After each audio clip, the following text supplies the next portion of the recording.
আসসালামু আলাইকুম, আমন্ত্রণ জানাচ্ছি মাই টিভি রাতের সংবাদে। সাথে আছি আমরা দুজন, আমি নুসরাত জাহান মুন এবং আমি রায়হান রোহান। আর শুরুতেই জানিয়ে দিচ্ছি সংবাদ শিরোনাম। মুক্তিযুদ্ধ জাদুঘরে বরেণ্য সাংস্কৃতিক ব্যক্তিত্ব আলী জাকেরের মরদেহ শেষ শ্রদ্ধা দেওয়া হয়েছে রাষ্ট্রীয় সম্মান, অপূরণীয় ক্ষতি বললেন বিশিষ্টজনেরা। মুন্সিগঞ্জের গজারিয়ায় ৩ বছরে উচ্ছেদ হয়নি দেউলিয়া ঘোষিত অবৈধ জেটি, চূড়ান্ত নোটিশ পেয়েও চলছে কার্যক্রম।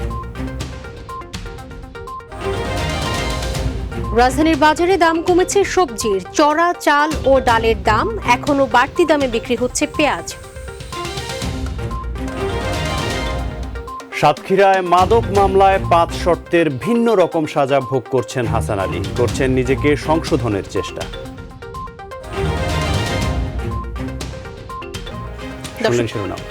সংবাদ এছাড়াও থাকছে মাই টিভির বিশেষ আয়োজন পর্যবেক্ষণ।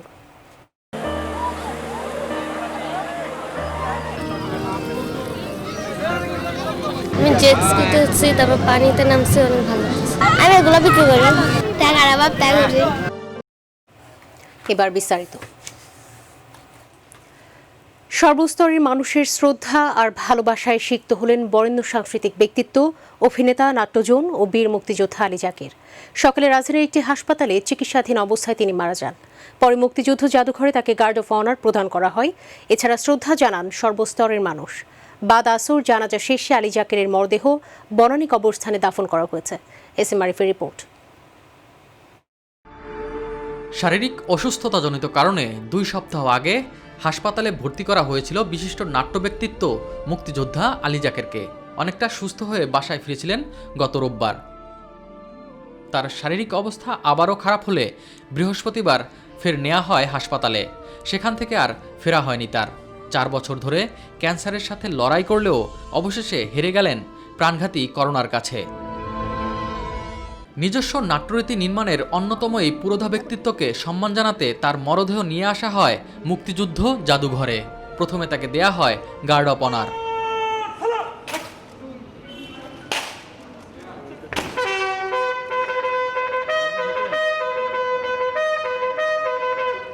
এরপর তাকে ফুল দিয়ে শ্রদ্ধা জানায় বিভিন্ন সামাজিক, রাজনৈতিক ও সাংস্কৃতিক সংগঠন সহ বিশিষ্ট ব্যক্তিবর্গরা। সংসারটাকেও সে কিন্তু নাটকের মতোই ভালোবাসত। যতটা সে পারতো সেইভাবে তার জীবনটাকে ওরকমভাবে দেখতো না যে আমি এত দেশ ঘুরবো বা এত বড় বাড়ি বানাবো বা এত বড় একটা অ্যাপার্টমেন্ট, এরকম ছিল না চিন্তাগুলো। ইচ্ছাগুলো খুব মধ্যবিত্ত এবং খুব রোম্যান্টিক। মঞ্চনাটক দিয়ে আবির্ভাব ঘটলেও ছোট ও বড় পর্দায় অভিনয় করে নিজেকে সমৃদ্ধ করেছিলেন আলী জাকের। তার এমন চলে যাওয়া মেনে নিতে কষ্ট হচ্ছে দীর্ঘদিনের সহকর্মীদের। ক্যারিয়ার আমার সমস্ত জীবন জুড়ে আলী জাকের ছিল। শুয়ে আছে, কফি নেই, এটা ভাবতেও খুব কষ্ট হয়। প্রতিটা ক্ষেত্রে সাংস্কৃতিক অঙ্গনের মানুষদেরকে তিনি উজ্জীবিত করতেন। তরুণ প্রজন্মকে তিনি উঠে আসবার জন্য, এগিয়ে যাওয়ার জন্য অনুপ্রাণিত করতেন। তার ভেতরে যে শক্তি আমরা দেখেছি, সেটা নাট্যকর্মী হিসেবে, সংস্কৃতিকর্মী হিসেবে আমরা যেন সেটা বহন করতে পারি, তাহলে তার প্রতি আমাদের সত্যিকারের শ্রদ্ধা নিবেদন করা হবে। শুধু সাংস্কৃতিক অঙ্গন নয়, সামাজিক ও রাজনৈতিক অঙ্গনেও তার ছিল অসাধারণ অবদান। মুক্তিযুদ্ধের শব্দ সৈনিক ছিলেন, লড়াই সংগ্রাম করেছেন অপশক্তির বিরুদ্ধে। তিনি যেটা বিশ্বাস করেছেন 71 সালের যুদ্ধের সময় বা তার পূর্ববর্তী সময়গুলোতে, জীবনের শেষ মুহূর্ত পর্যন্ত সেটি বিশ্বাস করেছে এবং সেই বিশ্বাস ধরে রাখা খুব কঠিন। এরকম একটি সামাজিক ব্যবস্থায় মানুষ তার বিশ্বাস ধরে রাখতে পারে না, আলী জাকের রেখেছিল। এই প্রয়াস যে আজকে এত বড় হয়েছে, এটার পেছনে জাকির ভাইয়ের একটা বিশাল একটা অন্তরালের একটা প্রেরণা আছে এবং তার আবেদন বহু মানুষের কাছে পৌঁছেছে। আর যেই মানুষই তার সংস্পর্শে এসছেন নানাভাবে অনুপ্রাণিত হয়েছে। ধর্মনিরপেক্ষতা, বাঙালি জাতীয়তাবাদ, সমাজতন্ত্র এবং গণতন্ত্র, এই 4টা মূল মন্ত্রকে আলী জাকের সাহেব বুকের মধ্যে লালন করে গেছে। দেহ যদিও একটা বিশাল শালপ্রাংশু, কিন্তু মনটা শিশুর মতো ছিল এবং সবসময় মানুষের বিপদে আপদে যতটা সম্ভব সাহায্য করেছিল। বরেণ্য নাট্য অভিনেতা আলী জাকের হয়তো আর ফিরবেন না, তবে যুগ যুগ ধরে বেঁচে থাকবেন হুমায়ূন আহমেদের আজ রবিবার অথবা বহুব্রীহি, কিংবা মঞ্চে বাংলার গ্যালিলিও হয়ে। এস এম আরিফ, মাই টিভি, ঢাকা। মঞ্চশিল্পীরা হচ্ছেন শিল্পের কারিগর, আর কিছু ব্যক্তিসত্তা তাদের স্বপ্রতিভায় নিজেকে আলাদা উচ্চতায় নিয়ে যান। আলী জাকের ছিলেন তেমনই একজন। বরেণ্য নাট্য ব্যক্তিত্ব আলী জাকের একই সঙ্গে দেশীয় বিজ্ঞাপন শিল্পের একজন পুরোধা ব্যক্তিত্ব। সাথে নির্দেশনা আর আবৃত্তিতে রেখে গেছেন যুগচিহ্ন। আরও জানাচ্ছেন মুবাল্লিক করিম। একদিন পূর্ণিমা নোয়ায় মাথার উপরে সূর্য অগ্নি ঢালে যায়। নুরুদ্দিন তখন নিতান্ত স্যাংরায় ৮-১০ বছরের। দেশের নিজস্ব নাট্যরীতি নির্মাণের অন্যতম পুরোধাই ছিলেন তিনি। মুক্তিযুদ্ধের প্রেরণায় উৎসারিত বাঙালি মনন ও স্বদেশজাত শিল্প ভাবনায় প্রেরণায় ইউরোপীয় নাট্যরীতির প্রচলন ভেঙে বেরিয়ে এসেছিলেন এই সাংস্কৃতিক ব্যক্তিত্ব। 1944 সালে 6 নভেম্বর জন্মগ্রহণ করেন আলী জাকের। গত 6 নভেম্বর নিজ বাসায় ঘরোয়া আয়োজনে ৭৬তম জন্মদিন পালন করেন এই অভিনেতা। Happy birthday mister Ali Zaker. Thank you. 1960 সালে সেন্ট গ্রেগরি থেকে ম্যাট্রিক পাশ করে নটরডেমে ভর্তি। এরপর সমাজবিজ্ঞানে স্নাতক করেন। স্নাতক অবস্থায় ছাত্র রাজনীতিতে যোগ দেন। 1967 সালে চলে যান করাচি। সেখানেই প্রথম অভিনয় করেন আলী জাকের। 1969 সালে ঢাকায় ফিরে আসেন। আরণ্যক নাট্যদলে তার শিল্পজীবনের সূচনা। নাট্যকার মুনীর চৌধুরীর কবর নাটক দিয়ে আনুষ্ঠানিকভাবে মঞ্চে পদার্পণ। স্বাধীনতার সময় নিজের সর্বোচ্চ দিয়ে দেশকে স্বাধীন করতে চেয়েছেন। স্বাধীন বাংলা বেতার কেন্দ্রের শব্দ সংগ্রামী ছিলেন তিনি। ৭১-এ ৮ নম্বর সেক্টরে মুক্তিযুদ্ধে অংশগ্রহণ করেন আলী জাকের। মুক্তিযুদ্ধ জাদুঘরের অন্যতম একজন ট্রাস্টিও ছিলেন এই গুণী মানুষ। আপনি তো মাকড়সা নন। আমার সঙ্গে রসিকতা করো না, আমি সবসময় রসিকতা পছন্দ করি না। প্রয়াত হুমায়ুন আহমেদের নাটকে নিজস্বতায় ছিলেন তিনি অনন্য। অভিনয় তো বটেই, নাট্য নির্মাণেও ছিলেন তিনি অগ্রগণ্য। এছাড়া শৌখিন ফটোগ্রাফার হিসেবেও তিনি সবার দৃষ্টি কাড়তে সক্ষম ছিলেন। অভিনেতা হতে হলে পারে। একই সঙ্গে দেশীয় বিজ্ঞাপন শিল্পের একজন পুরোধা ব্যক্তিত্ব আলী জাকের। দেশের বিজ্ঞাপনী সংস্থা এশিয়াটিক 360-র কর্ণধার ছিলেন তিনি। সংস্কৃতিমনা এই মানুষটির পুরো পরিবার এই অঙ্গনে রেখে চলেছে আলোকছটা। নগর নেই আমাকে লিখেছেন বই, দৈনিক পত্রিকাতে তার শিল্পভাবনা ও সমাজভাবনা তুলে ধরেছেন অকপটে। শিল্পকলায় অবদানের জন্য 1999 সালে বাংলাদেশ সরকার আলী জাকেরকে দেশের দ্বিতীয় সর্বোচ্চ বেসামরিক সম্মান 21 পদকে ভূষিত করেন। এছাড়া তিনি বাংলাদেশ শিল্পকলা একাডেমি পুরস্কার, বঙ্গবন্ধু পুরস্কার, মুনীর চৌধুরী পদক, নরেন বিশ্বাস পদক এবং মেরিল প্রথম আলো আজীবন সম্মাননা পুরস্কার লাভ করেছেন। ধবল বকের ন্যায় তাই ভাসি দূরান্তরে উড়িয়া বেড়ায়। মুবাল্লিক করিম, একদিন মাই টিভি। মক্তবে যাবে বলে কিতাব গুছায়। মুন্সিগঞ্জের গজারিয়ায় ৩ বছরেও উচ্ছেদ করা হয়নি দেউলিয়া হয়ে যাওয়া একটি সিমেন্ট কোম্পানির অবৈধ জেটি। উচ্ছেদের চূড়ান্ত নোটিশের পরও তারা চালিয়ে যাচ্ছে কার্যক্রম আর অর্থ হাতিয়ে নিচ্ছে একটি চক্র। বিষয়টি জানতে চাইলে নারায়ণগঞ্জ বিআইডব্লিউটি এর কর্মকর্তারা মুখ খুলতে চাননি। মুন্সিগঞ্জের গজারিয়া প্রতিনিধি আসাদুল্লাহ রিপোর্ট জানাচ্ছেন নূর মোহাম্মদ। মুন্সিগঞ্জের গজারিয়ায় মেঘনা নদীর পাড়ে জামালদি বাস স্ট্যান্ড এলাকায় অবৈধ এই জেটিতে বছরের পর বছর চলছে পণ্য লোড আনলোড। লাইসেন্স নবায়ন না থাকায় 2017 সালে এসকো সিমেন্ট কারখানার এই জেটিটি উচ্ছেদের চূড়ান্ত নোটিশ দেয় বিআইডব্লিউটিএ, কিন্তু 3 বছরেও করা হয়নি উচ্ছেদ। উপরন্তু অভিযোগ রয়েছে ওই কারখানা কর্তৃপক্ষ, বিআইডব্লিউটিএ এর অসাধু কর্মকর্তা আর স্থানীয় প্রভাবশালী চক্র বিপুল পরিমাণ রাজস্ব ফাঁকি দিয়ে অবৈধভাবে এই জেটি পরিচালনা করে হাতিয়ে নিচ্ছে লাখ লাখ টাকা। যদিও জেটির ব্যবহার বৈধ বলে দাবি করছেন এসকো সিমেন্ট কারখানার এই কর্মকর্তা। আমাদের জেটি শতভাগ বৈধ এবং সেটা সকল প্রকার বিআইডব্লিউটির অনুমোদন আছে, কাগজপত্র আছে, আপনারা চাইলে সেগুলো চেক আউট করতে পারেন, তাতে কোনো সমস্যা নেই। উচ্ছেদের চূড়ান্ত নোটিশের পরও কিভাবে চলছে জেটির কার্যক্রম জানতে চাইলে মুখ খুলতে রাজি হননি নারায়ণগঞ্জ বিআইডব্লিউটি এর যুগ্ম পরিচালক। ম্যানেজ করতে চান সাংবাদিককে। আজকের দিনটা থাক, আর আপনার অফিসেও কিন্তু এই ভিডিওটা ফেলে রাখবে, বাসি করবে, বাসি করে হক গ্রুপের সাথে যে কনফ্লিক্ট অফ ইন্টারেস্টটা আছে, বুঝছেন, সেটা রিজলভ করার চেষ্টা করবে। গণমাধ্যমের ভূমিকা নিয়েও কথা বলেন বিআইডব্লিউটি এর এই কর্মকর্তা। আমরা তো এই সমস্ত লাইনে কাজ করছি, আমরা সাংবাদিকরা যে কীভাবে ওরা ব্যবহার করে মালিক পক্ষ, হ্যাঁ, এটা আমরা জানি। তারা কোনো ট্রান্সপারেন্সি এস্টাবলিশ করার জন্য না, তার ইন্টারেস্টকে এস্টাবলিশ করার জন্য। তবে উপসহকারী পরিচালক জানান নেওয়া হচ্ছে নির্দিষ্ট পরিমাণ টাকা দিয়ে যাচ্ছে আবার। আচ্ছা টাকা দিয়ে যাচ্ছে না, মানে এখন যদি ওরা যদি সিমেন্ট পরিবর্তে ওটা যদি নিজেদের দেন ভালো, না হলে আমরা বাইকে দিই একদম, আমরা ওই যে উচ্ছেদ করে দেব। এ বিষয়ে উপজেলা পরিষদের চেয়ারম্যান বলছেন চলতে দেয়া হবে না অবৈধ এই কার্যক্রম। ঊর্ধ্বতন কর্তৃপক্ষের সাথে এই বিষয়টা নিয়ে যাতে এটা এই ধরনের কার্যক্রম আর না চলে তার একটা ব্যবস্থা করতে পারবো।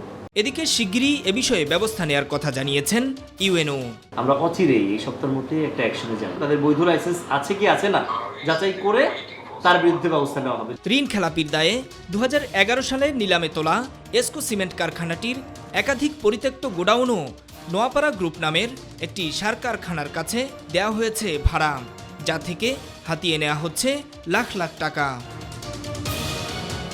নূর মোহাম্মদ, মাই টিভি নিউজ ডেস্ক। এবারে বাজার দরের খবর। রাজধানী বাজারে সবজির দাম কমেছে, আরও সরবরাহ বেড়েছে। তবে আলুর দাম কেজি প্রতি এখনও 45 থেকে 55 টাকা বিক্রি হচ্ছে। এছাড়াও চড়া চাল, ডাল ও তেলের বাজার। এদিকে বাজারে পেঁয়াজের দাম এখনও প্রতি কেজি 70 টাকার আশেপাশে। তবে মাছের দাম সাধারণের নাগালে রয়েছে। শিউলি রোজা রিপোর্ট। রাজধানী বাজার এখন সব ধরনের শীতের সবজিতে ভরপুর, যে কারণে সবজির দামও তুলনামূলক কম। গত কয়েকদিনে বাজারে সবজি সরবরাহ বেশি হওয়ায় দাম কমেছে জানান বিক্রেতারা। স্বস্তিতে ক্রেতারাও। এখনো কমে নাই, কমার যে একটা বলে যে কমছে সেই কমে নাই এখনো। তুলনায় একটু সবজির দাম মোটামুটি কমছে, এখন মানে একটু রিজনেবল হয়েছে প্রাইসটা আর কি। হ্যাঁ, তবে সবজির বাজারের মতো স্বস্তি নেই নিত্যপণ্যের বাজারে। চিকন চালের দাম গত সপ্তাহের চেয়ে কেজিতে 5 থেকে 10 টাকা বেড়েছে। ডাল ও খোলা ভোজ্য তেলের দামও বাড়তি। একটা ফুলকপি পাওয়া যায় 2 কেজি 1.5 কেজি ওজনে পাওয়া যায় 40 টাকা দিয়ে, তাহলে কম না? সিম পাওয়া যায় 40 টাকা কেজি, কম না? আর কি কম চায়? মানুষের যত কম দেয় মাংনা নিয়ে যাও, তাও কয় না যে স্বাদ মিলছে। এই বিগত এক সপ্তাহের ভিতরে আপনার 5 থেকে 6 টাকা 1 লিটারে বাড়ছে। আর ডাল মোটামুটি আগের দামে আছে। আর চাউলটা আপনার অল্প বাড়তি, 1 টাকা 2 টাকা এরকম করে হয়তো বাড়তি আপনার। এই মানে অরিজিনাল দেশি পেঁয়াজ যেটা, এটা আমরা 68 টাকা কেজি কিনছি, 70 টাকা কেজি বিক্রি করি। এদিকে দেশি পেঁয়াজের দাম এখনো প্রতি কেজি 70 টাকার মধ্যে ওঠানামা করছে। আমদানি করা পেঁয়াজ বিক্রি হচ্ছে মানভেদে 35 থেকে 55 টাকায়। প্রতিটা মালে আমদানি আছে ভালো এবং দামও কমছে। তেলের দাম গত মাস থেকে, আমি তো গত মাসে নিয়েছি, এই মাসে বাড়তি। আগে 780 টাকা ছিল, এখন 830 টাকা। তবে সরবরাহ বাড়ায় বাজারে দেশি মাছের দাম স্থিতিশীল রয়েছে। শিউলি রোজা, মাই টিভি, ঢাকা।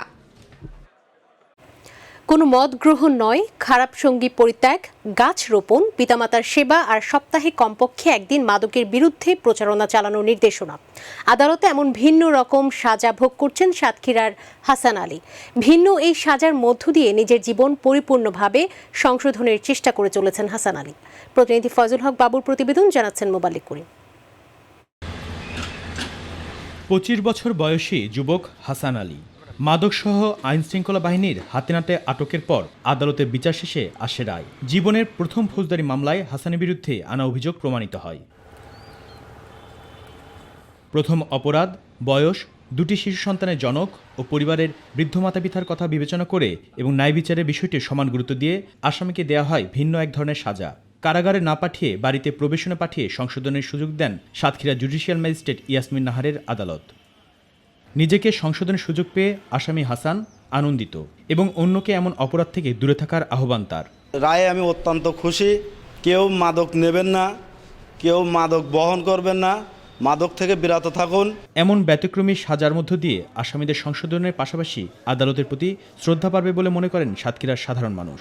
দৃষ্টান্ত উপস্থাপন করেছেন যে শুধুমাত্র জেল হাজতে না যেয়েও স্বাভাবিক জীবনযাপন করে একজন অপরাধী তার শাস্তি ভোগ করে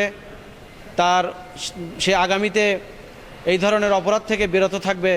ছোটোখাটো ত্রুটিকে যেভাবে সংশোধনের সুযোগ আইন দিতে পারে সেটির প্রয়োগ এখানে হয়েছে। আমরা মনে করি যে এটি জুডিশিয়াল অ্যাক্টিভিজমের একটি অনন্য দৃষ্টান্ত। এদিকে আসামিকে সংশোধনের সুযোগ করে দেয় সাতক্ষীরার আদালতের প্রতি সন্তুষ্টি প্রকাশ করেছেন উভয় পক্ষের আইনজীবীরা। আদালত কয়েকটি নির্দেশনা দান করছেন। এর ব্যত্যয় ঘটলে আসামিকে অবশ্যই আবার জেল হাজতে যাওয়ার জন্য বিজ্ঞ আদালত এবং বিজ্ঞ ম্যাজিস্ট্রেট ইয়াসমিন নাহার এই রায় ঘোষণা করেন। যে রায়টা প্রদান করেছেন এটা সাতক্ষীরার ইতিহাসে না, সারা বাংলাদেশে একটা অনুকরণীয় উজ্জ্বল দৃষ্টান্ত হয়ে থাকবে। অন্তত একটা তরুণ ব্যক্তিকে তার ফার্স্ট টাইম অপরাধের জন্য তাকে কারাগারে না পাঠিয়ে একটা সংশোধনের সুযোগ দিয়েছেন, এটা সত্যি একটা অভূতপূর্ব রায়। রায়টি একটি মাইলফলক বলে জানান সাতক্ষীরা জজ কোর্টের সাবেক এপিপি। যে রায়টা দিয়েছে এই রায়টা অত্যন্ত এক্সেলেন্ট একটা রায়। মানুষ সাজা হওয়ার পর যে বাইরে থেকে এটা সংশোধন হতে পারে এটা ইতিমধ্যে মানুষ জানতো না। রায়ে সেটা সাতক্ষীরার মানুষ জেনেছে যে সংশোধন হওয়ার সুযোগ আছে মানুষের। মুবাল্লিক করিম, মাই টিভি, নিউজ ডেস্ক। এবার শুক্রবারের বিশেষ আয়োজন পর্যবেক্ষণ। কর্মজীবনের ব্যস্ততায় হাঁপিয়ে ওঠা মানুষ মনের সুস্থতার জন্য ভ্রমণ করে কক্সবাজার সৈকতে। সাগরের গর্জন যখন সব বয়সী মানুষের মন কেড়ে নেয়, তখন কিছু শিশু কিশোর দিক বিদিক ছুটতে থাকে স্থানীয় কিছু পণ্য বিক্রি করতে। পরিবারের ভরণ পোষণে এই বয়সেই তারা নিয়েছে দায়িত্ব। কক্সবাজার ঘুরে হাসান বিশ্বাসের ক্যামেরায় মাহবুব সৈকতের রিপোর্ট। পৃথিবীর সর্ববৃহৎ সমুদ্র সৈকত কক্সবাজার। অথই সাগরের লোড়া জলের স্পর্শ আর বুক ভরে তাজা বায়ু গ্রহণ করে জীবনী শক্তিকে বাড়াতে দেশ বিদেশের পর্যটকরা ভিড় করেন এই সৈকতে। স্রষ্টার অপরূপ সৃষ্টির দর্শনে পুলকিত হয় অভিভাবকদের সাথে আসা শিশুরাও। ভাল লাগে এই যে পানি, তারপর গাছপালা, এগুলো ভাল লাগে। আমি জেট স্কিতে হচ্ছে, তারপর পানিতে নামছে, অনেক ভালো লাগছে। একদিকে সাগর দর্শনের আনন্দ উচ্ছলতায় যখন মেতে থাকে শিশু, যুবা আর বৃদ্ধরা, অন্যদিকে তখন বিভিন্ন জিনিসের পসরা নিয়ে বিক্রির আশায় তাদের দিকে এগিয়ে যান অন্য কিছু শিশু। কয় টাকা? 20 টাকা। তুই কিনছো কয় টাকায়? আমাদের কিনা 15 টাকা। তুমি এটা কি বিক্রি করো বাবা? গলামালা থেকে। কয় টাকা করে? 20 টাকা করে। এরা সুবিধা বঞ্চিত নিম্নবিত্ত পরিবারের। বাড়িতে আব্বা আম্মা সবাই আছে। বাসায় আছে বোন, নানু, বাবাই, ইননি। আমি এগুলো বিক্রি করি। এমন হাজারো শিশু রয়েছে কক্সবাজার সমুদ্র সৈকতে। পরিবারের ভরণ পোষণে এ বয়সী যাদের করতে হচ্ছে ক্ষুদ্র এই ব্যবসা। টাকার অভাব তাই করে হয় 500, 1000, 700। আর মা কি করে? মা বসে থাকে, বাবা নৌকা চালায়। রোজগার করতে তো তাই জন্য। কি করে বাবা? রাজমিস্ত্রির কাম করে। অধিকাংশ শিশুই স্থানীয় কোনো না কোনো বিদ্যালয়ের শিক্ষার্থী। প্রতিষ্ঠান বন্ধ পেলে সারাদিনই ক্রেতার পেছনে সময় পার, আর অন্য সময় স্কুল ছুটির পর ছুটে আসে সৈকতে। পড়াশোনা করো না? করি তো। কখন বিক্রি করো এটা? কখন বিক্রি করো? মাগরিবের আজান শেষে। কয়টা পর্যন্ত? রাতের 1টা। দিনে প্রাইভেটে যাই, স্কুলে। কোন ক্লাসে পড়ো? ক্লাস 5। পড়াশোনা করো? কোন ক্লাসে? 1-এ। এখানে কখন আসো বিক্রি করতে? আসলে সময়। আর এই আয় তুলে দেয় অভিভাবকদের হাতে। 200-300 লাভ টাকা দিয়ে দিই, আব্বু দিয়ে দিই। পড়াশোনা করতে হয়, ইনকাম করে 400-300 সেরকম। দিনে দিনে সৈকতে বেড়েই চলছে এই শ্রেণীর শিশুদের সংখ্যা। শুধু সংলগ্ন এলাকা থেকেই নয়, দূরবর্তী এলাকা থেকেও অসহায় অনেক পরিবারই শিশুদের রোজগার করতে পাঠাচ্ছে কক্সবাজারে। ঘরে স্কুল বন্ধ, সেজন্য আসছে। আমি 1 মাস হয় এগুলা বিক্রি করতে। কেন আসছো কেন? এই রে মামা, টাকার অভাব তাই। শিশুরাই আগামীর সম্ভাবনার কুড়ি। একটি সমৃদ্ধ দেশ গড়ে তোলার প্রয়োজনেই এই নিম্নবিত্ত এবং অসহায় পরিবারের শিশুদেরকেও যথাযথভাবে গড়ে তোলা জরুরি বলে মনে করছেন বিশ্লেষকরা। আর এর জন্য প্রয়োজনীয় পদক্ষেপ এবং পাশাপাশি সরকারের যে সকল কার্যক্রম রয়েছে তা বাস্তবায়নকারী যে সকল কর্তৃপক্ষ আছে তাদেরকেও এই কক্সবাজারের সমুদ্র সৈকতের এই শিশুদের দিকে সহানুভূতির সাথে দৃষ্টি দেওয়া জরুরি বলে মনে করেন বিশেষজ্ঞরা। প্রিয় দর্শক, মাই টিভি আপনাদের টিভি, তাই আপনাদের না বলতে পারা কথাগুলো এবং আপনাদের পর্যবেক্ষণ সব সময় তুলে ধরছি আমি মাহবুব সৈকত। নাগরিক স্বার্থ সংশ্লিষ্ট যে কোনো বিষয় আপনিও জানাতে পারেন আমাদেরকে।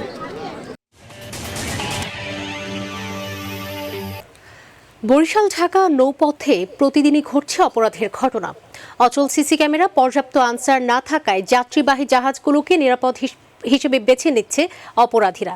ঘটছে অপরাধ ও প্রাণহানি। পারভেজ রাসেলের রিপোর্টে বিস্তারিত। অপরাধীদের নিরাপদ আশ্রয়স্থল হয়ে উঠেছে বরিশাল ঢাকা নদীপথ। বিলাসবহুল যাত্রীবাহী জাহাজে আধুনিকতার সকল ছোঁয়া থাকলেও নড়বড়ে নিরাপত্তা ব্যবস্থা। প্রতিটি জাহাজে গড়ে 2000 যাত্রীর নিরাপত্তায় মাত্র 4 জন আনসার সদস্য।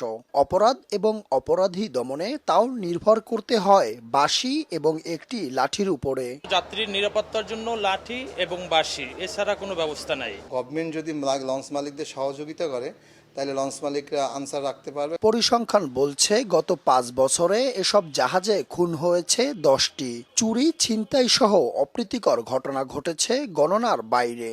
যে ক্রাইম করতেছে সেইটা জানে যে আমি ক্রাইম করলেও আমাকে কেউ ধরতে পারবে না, এর জন্য কিন্তু ক্রাইমগুলো বেশি হচ্ছে। নিরাপত্তা ব্যবস্থাটা যদি বেশি থাকতো তাহলে এই ক্রাইমগুলো হতো না। অচল সিসি ক্যামেরা, অস্ত্রবিহীন আনসার সদস্য, এসব দুর্বলতাকে পুঁজি করে এই জাহাজগুলো অপরাধের জন্য নিরাপদ মনে করা হচ্ছে বলে দাবি সচেতন মহলের। যাত্রীবাহীদের সুবিধার্থে আনসার বাহিনী গঠন করে দেয়, তাইলে আমরা একটু নিরাপত্তা বোধ করব। কোম্পানির স্টাফ হিসাবেই আছি, তো স্টাফ হিসাবে সিকিউরিটি পোশাক দিয়ে নিরাপত্তার দায়িত্ব পালন করতেছি। অপরাধী চিহ্নিত করতে যাত্রীদের পরিচয়পত্র রাখার বিষয়টি বাস্তবায়নের দাবি জানান নৌ পুলিশ সুপার।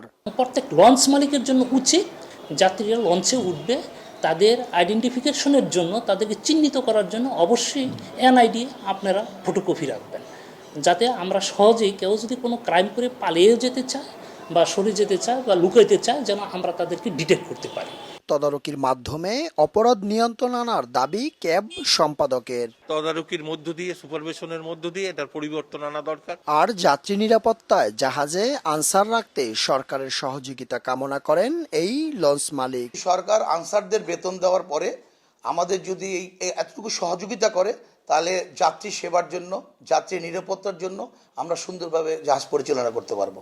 নৌপথকে নিরাপদ করতে অস্ত্রসহ প্রশিক্ষিত পর্যাপ্ত আনসার সদস্য নিয়োগ, প্রতিটি জাহাজে সিসি ক্যামেরা সচল রাখার পাশাপাশি যাত্রীদের জাতীয় পরিচয়পত্র নিবে জাহাজ কর্তৃপক্ষ, এমনটাই দাবি এ অঞ্চলের প্রতিটি মানুষের। পারভেজ রাসেল, মাই টিভি, বরিশাল। পদ্মা সেতুতে 39তম স্প্যান বসানো হলো আজ। এতে দৃশ্যমান হলো সেতুর 5850 মিটার, আর মাত্র 2টি স্প্যান বসানো গেলে দৃশ্যমান হবে 300 মিটার। মুন্সিগঞ্জের মাওয়া প্রান্তে 10 ও 11 নম্বর পিলারের উপর 2D স্প্যানটি বসানো হয়েছে। ডিসেম্বর মাসের প্রথম সপ্তাহে সেতুর 11 ও 12 নম্বর পিলারে 40তম স্প্যান বসানোর পরিকল্পনা আছে প্রকৌশলীদের। চলতি বছরের বিজয় দিবসের আগেই মাওয়া প্রান্তে 41তম স্প্যানটি বসার কথা রয়েছে। করোনা প্রসঙ্গ। দেশে 24 ঘন্টায় করোনায় সংক্রমিত 20 জনের মৃত্যু হয়েছে। একই সময়ে নতুন করে 2273 জন করোনা রোগী শনাক্ত হয়েছেন। দেশে এখন পর্যন্ত 4,58,711 জনের দেহে করোনা ভাইরাস শনাক্ত হয়েছে। তাদের মধ্যে 6,544 জনের মৃত্যু হয়েছে। সুস্থ হয়েছেন 3,73,676 জন। স্বাস্থ্য অধিদপ্তরের সংবাদ বিজ্ঞপ্তিতে এই তথ্য জানানো হয়। করোনা ভাইরাস প্রতিরোধে সরকার যথাযথ পদক্ষেপ নিয়ে রেখেছে বলে জানিয়েছেন আওয়ামী লীগ সাধারণ সম্পাদক ওবায়দুল কাদের। তিনি আওয়ামী লীগ সহ বিভিন্ন সহযোগী সংগঠনের নেতাকর্মীদের জনগণের মাঝে সচেতনমূলক ক্যাম্পেইন করার নির্দেশ দিয়েছেন। আন্তর্জাতিক বাজারে ভ্যাকসিন আসা মাত্রই বাংলাদেশের জনগণ যাতে সহজেই পায় সে ব্যাপারে সরকার সকল প্রস্তুতি গ্রহণ করা হয়েছে বলেও জানান ওবায়দুল কাদের। শুক্রবার ধানমন্ডিতে আওয়ামী লীগ সভাপতির রাজনৈতিক কার্যালয়ে এক অনুষ্ঠানে ভিডিও বার্তায় যুক্ত হয়ে তিনি এসব কথা বলেন। শেখ হাসিনার মতো সাহসী, উদার, দূরদর্শী এবং মানবিক নেতৃত্ব আছে বলেই আজকে বাংলাদেশ এখনো এই পরিস্থিতিকে সাহসিকতার সঙ্গে আজকে নিয়ন্ত্রণে রেখেছে। ভ্যাকসিন প্রস্তুতকারী বিভিন্ন দেশের সঙ্গে যোগাযোগ অব্যাহত রেখেছে। ইতিমধ্যে অনেকের সঙ্গে চুক্তিও হয়েছে। ইনশাল্লাহ ভ্যাকসিনের জন্য প্রয়োজনীয় প্রস্তুতি আমাদের আছে। পৃথিবীতে যখন ভ্যাকসিন বিতরণ হবে তখন বাংলাদেশও পাবে শেখ হাসিনার নেতৃত্বে, এটা আমি আজকে জোর গলায় বলতে পারি। শ্রদ্ধা ভালোবাসায় স্বৈরাচার বিরোধী আন্দোলনে শহীদ ডাক্তার মিলন দিবস পালিত হচ্ছে আজ। সকাল থেকে ঢাকা মেডিকেল কলেজ চত্বরে ডাক্তার মিলনের সমাধিতে ফুল দিয়ে শ্রদ্ধা নিবেদন করে বিভিন্ন সংগঠন এবং শহীদ ডাক্তার মিলনের পরিবারবর্গ। সকাল 9:30টার দিকে মিলনের সমাধিতে আওয়ামী লীগ ও সহযোগী সংগঠনের পক্ষ থেকে শ্রদ্ধা জানানো হয়। এ সময় আওয়ামী লীগ নেতারা বলেন, মিলনের আত্মত্যাগ রাজনৈতিক আন্দোলনের অনুপ্রেরণা। এর আগে সমাধিতে ফুল দিয়ে শ্রদ্ধা জানায় বিএনপি। এই আত্মত্যাগ বাংলাদেশের গণতান্ত্রিক আন্দোলনকে, আমাদেরকে এবং গোটা বাঙালি জাতিকে ঐক্যবদ্ধ করেছে, জাগরিত করেছে। এবার আমাদের কৃষি।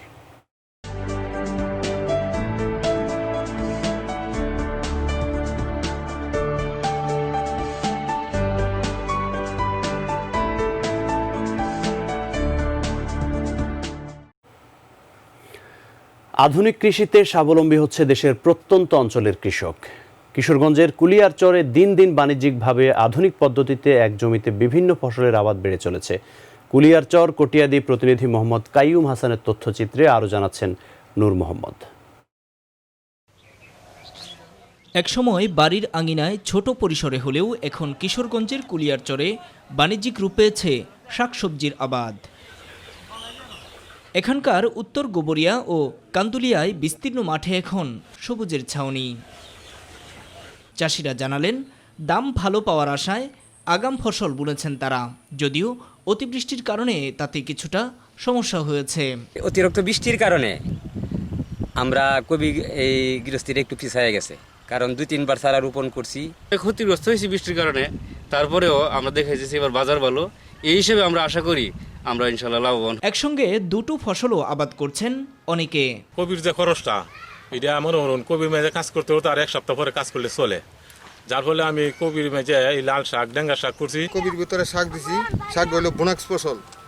এই ফসলটা দিয়ে আমরা শ্রমিকের দাম দিতে পারবো, সার কীটনাশকের দাম দিতে পারবো। এই ফলন ভালো হয়েছে, এবার বীজ আনছে ভালো। বাজার মূল্য ভালো পাওয়ায় ক্রমেই পরিবর্তন আসছে এখানকার আর্থসামাজিক অবস্থায়। কারো মাঝে নেই ফসলের দাম পাওয়া নিয়ে হতাশা। প্রচুর লাভ আমার ফলন হয়েছে গাছে। 1020 একটা খরচ হয়েছে, 60-70 হাজার টাকার মতন বিক্রি হয়েছে। ঢাকায় বিক্রি হয় আর সাধারণত বিক্রি হয় প্রায় 10 হাজার টাকা বিক্রি করেছি, 1.5 লক্ষ টাকা আমরা আরো বিক্রি করতে পারি। কৃষি অফিস বলছে, জৈব প্রক্রিয়ায় উৎপাদন হচ্ছে বলে এখন বাড়তি খরচ কম হচ্ছে। বাজারে এসব ফসলের চাহিদাও বেশ। বন্যা পরবর্তী কার্যক্রমে আমাদের বিভিন্ন ব্লকের উপসহকারী কৃষি কর্মকর্তাগণ কৃষকদের উদ্বুদ্ধকরণের মাধ্যমে তারা আপ্রাণ চেষ্টা করে যাচ্ছে। নিরাপদভাবে জৈব বালানাশকের মাধ্যমে ফসলগুলো উৎপাদিত হওয়ায় কৃষক বাজার মূল্য বেশি পাচ্ছে এবং কৃষকরা আর্থিকভাবে স্বাবলম্বী হচ্ছে। কিশোরগঞ্জে মাঝারি আকারের প্রতিটি কপির দাম 35 থেকে 40 টাকা, আর এক একটি লাউ বিক্রি হচ্ছে 25 থেকে 30 টাকায়। নূর মোহাম্মদ, মাই টিভি নিউজ ডেস্ক। এবার গ্রাম বাংলার খবর।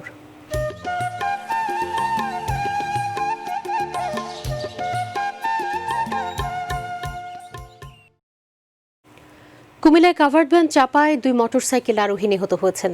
এ সময় আহত হয়েছেন আরও 1 আরোহী। বিকেলে ঢাকা চট্টগ্রাম মহাসড়কের বুড়িচং উপজেলার কালাকুচো এলাকায় এই দুর্ঘটনা ঘটে। পুলিশ জানিয়েছে, মোটরসাইকেল যোগে 3 বন্ধু কুমিল্লা ক্যান্টনমেন্ট থেকে চান্দিনার একটি অনুষ্ঠানে যাচ্ছিলেন। তারা বুড়িচং উপজেলার ময়নামতি ইউনিয়নের কালাকুচো কাজিমুদ্দিন উচ্চ বিদ্যালয় এলাকায় পৌঁছালে পেছন থেকে একটি কাভার্ড ভ্যান মোটরসাইকেলটিকে চাপা দেয়। দুর্ঘটনার পর পুলিশের একটি দল কাভার্ড ভ্যানটিকে আটক করলেও চালক পালিয়ে যায়। করোনা ভাইরাসে লক্ষ্মীপুরে জেলায় এ পর্যন্ত সর্বমোট আক্রান্ত রোগীর সংখ্যা 2241 জন। মোট মৃত্যু হয়েছে 40 জন। বর্তমানে হোম আইসোলেটেড চিকিৎসাধীন রয়েছেন 37 জন। এ পর্যন্ত সুস্থ হয়েছে 2164 জন। এদিকে লক্ষ্মীপুর জেলা প্রশাসক অঞ্জন চন্দ্র পাল, তার সহধর্মিণী শিল্পী পাল ও 2 সন্তানের করোনা শনাক্ত হয়েছে। এছাড়া জেলা প্রশাসকের বাসভবনের প্রহরী ও কার্যালয়ের সার্ভেয়ারও করোনা ভাইরাসে আক্রান্ত হয়েছে। কক্সবাজার জেলা কোভিড-19 মোকাবেলায় জেলা সমন্বয়কারী হেলাল উদ্দিন আহমেদ বলেছেন, করোনার প্রতিষেধক আবিষ্কার হলেও তা হাতে পেতে সময় লাগবে, তাই মাস্ককে টিকা হিসেবে ধরে ব্যবহার করতে হবে। তিনি আজ কক্সবাজারে 50 শয্যার কোভিড-19 চিকিৎসা কেন্দ্রের উদ্বোধনকালে একথা বলেন। অনুষ্ঠানে সভাপতিত্ব করেছেন জেলা প্রশাসক মোহাম্মদ কামাল হোসেন।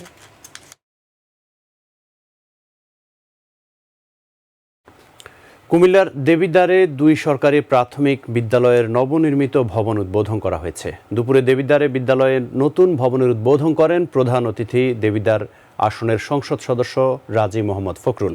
এ সময় উপস্থিত ছিলেন উপজেলা নির্বাহী কর্মকর্তা রাকিব হাসান, উপজেলা ভাইস চেয়ারম্যান আবুল কাশেম ওনামি।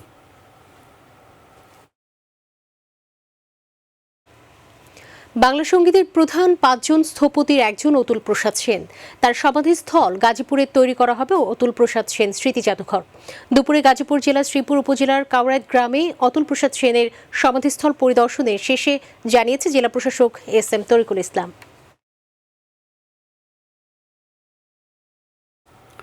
ঢাকার ধামরাইয়ে উন্নয়ন মতবিনিময় সভা অনুষ্ঠিত হয়েছে। এ সময় পৌর মেয়র গোলাম কবির মোল্লার সভাপতিত্বে প্রধান অতিথি হিসেবে উপস্থিত ছিলেন স্থানীয় সংসদ সদস্য বীর মুক্তিযোদ্ধা আলহাজ বেনজির আহমদ, উপজেলা আওয়ামী লীগের সাধারণ সম্পাদক সাখাওয়াত হোসেন সাকু, মহিলা ভাইস চেয়ারম্যান সোহানা জিয়াসমিন মুক্তাও অনুষ্ঠানে উপস্থিত ছিলেন।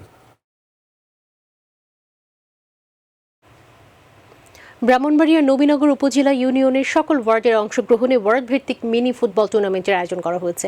ইব্রাহিমপুর হাই স্কুল মাঠে টুর্নামেন্টের ফাইনাল খেলা অনুষ্ঠিত হয়। ম্যাচ ইব্রাহিমপুর ইউনিয়নের 5 নম্বর ওয়ার্ডকে টাই ব্রেকারে 3-2 গোলে পরাজিত করে 6 নম্বর ওয়ার্ড চ্যাম্পিয়ন হয়। পরে চ্যাম্পিয়ন ও রানার্স আপ দলের মাঝে পুরস্কার তুলে দেওয়া হয়। এর সাথে সংবাদের শেষ প্রান্তে আমরা যাবার আগে সংবাদ শিরোনামগুলো জানিয়ে দিচ্ছি আরো একবার। মুক্তিযুদ্ধ জাদুঘরে বরেণ্য সাংস্কৃতিক ব্যক্তিত্ব আলী জাকেরের মরদেহ শেষ শ্রদ্ধা দেওয়া হচ্ছে। রাষ্ট্রীয় সম্মান অপূরণীয় ক্ষতি বললেন বিশিষ্টজনেরা। মুন্সিগঞ্জের গজারিয়ায় 3 বছরে উচ্ছেদ হয়নি দেউলিয়া ঘোষিত অবৈধ জেটি, চূড়ান্ত নোটিশ পেয়েও চলছে কার্যক্রম। রাজধানীর বাজারে দাম কমেছে সবজির, চড়া চাল ও ডালের দাম, এখনো বাড়তি দামে বিক্রি হচ্ছে পেঁয়াজ। সাতক্ষীরায় মাদক মামলায় 5 শর্তের ভিন্ন রকম সাজা ভোগ করছেন হাসান আলী, করছেন নিজেকে সংশোধনের চেষ্টা। হোয়াইট হাউস ত্যাগের ব্যাপারে প্রস্তুত থাকার ইঙ্গিত দিলেন মার্কিন প্রেসিডেন্ট ডোনাল্ড ট্রাম্প।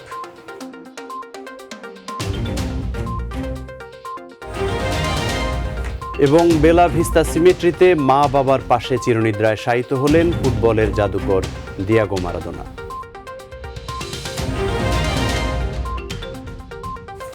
সঙ্গে থাকার জন্য ধন্যবাদ সবাইকে। এছাড়া ইউটিউবে মাই টিভির সংবাদ পেতে ভিজিট করুন youtube/mytvbd নিউজ এবং আমাদের অনুষ্ঠান দেখতে ভিজিট করুন youtube/mytv Bangla, facebook/mytv Bangla, twitter/mytv Bangla. পরবর্তী সংবাদ দেখার আমন্ত্রণ জানিয়ে বিদায় নিচ্ছি আমরা দুজন। আমি নুসরাত জাহান মুন এবং আমি রায়হান রোহান। করোনা সংক্রমণ রোধে সবাই সতর্ক থাকুন, স্বাস্থ্যবিধি মেনে চলুন। আল্লাহ হাফেজ। আল্লাহ হাফেজ।